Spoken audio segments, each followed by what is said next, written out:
The Book of Ruth. Chapter 2. And Naomi had a kinsman of her husband's, a mighty man of wealth, of the family of Elimelech, and his name was Boaz. And Ruth the Moabitess said unto Naomi, Let me now go to the field, and glean ears of corn after him, in whose sight I shall find grace. And she said unto her, Go, my daughter. And she went, and came, and gleaned in the field after the reapers. And her hap was to light on a part of the field belonging unto Boaz, who was of the kindred of Elimelech. And behold, Boaz came from Bethlehem, and said unto the reapers, The Lord be with you.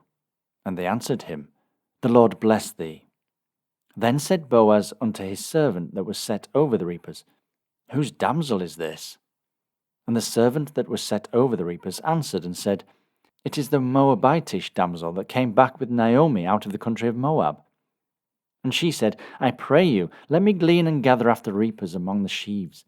So she came, and hath continued even from the morning until now, that she tarried a little in the house.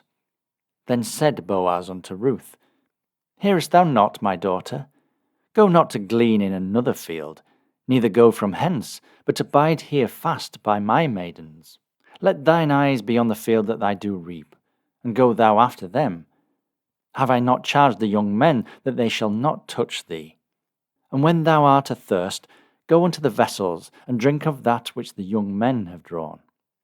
Then she fell on her face, and bowed herself to the ground, and said unto him, Why have I found grace in thine eyes, that thou shouldest take knowledge of me, seeing I am a stranger? And Boaz answered and said unto her, It hath fully been showed me, all that thou hast done unto thy mother-in-law since the death of thine husband, and how thou hast left thy father and thy mother, and the land of thy nativity, and art come unto a people which thou knewest not heretofore. The Lord recompense thy work, and a full reward be given thee of the Lord God of Israel, under whose wings thou art come to trust.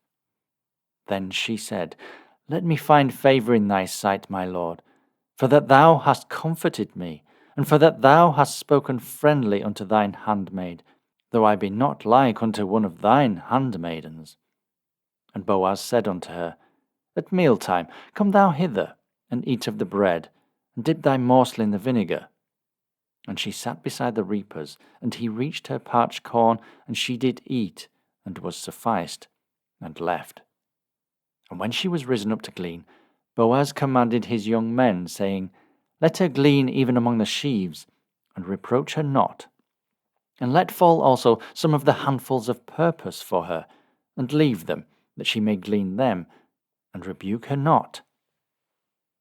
So she gleaned in the field until even, and beat out that she had gleaned, and it was about an ephah of barley.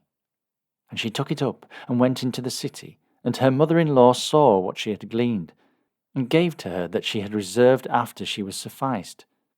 And her mother-in-law said unto her, Where hast thou gleaned today? And where wroughtest thou? Blessed be he that did take knowledge of thee. And she showed her mother-in-law with whom she had wrought, and said, The man's name with whom I wrought today is Boaz. And Naomi said unto her daughter-in-law, Blessed be he of the Lord, who hath not left off his kindness to the living and to the dead. And Naomi said unto her, The man is near of kin unto us, one of our next kinsmen. And Ruth the Moabitess said, He said unto me also, Thou shalt keep fast by my young men, until they have ended all my harvest. And Naomi said unto Ruth her daughter-in-law, It is good, my daughter, that thou go out with his maidens, that they meet thee not in any other field. So she kept fast by the maidens of Boaz, to glean unto the end of barley harvest, and of wheat harvest, and dwelt with her mother-in-law.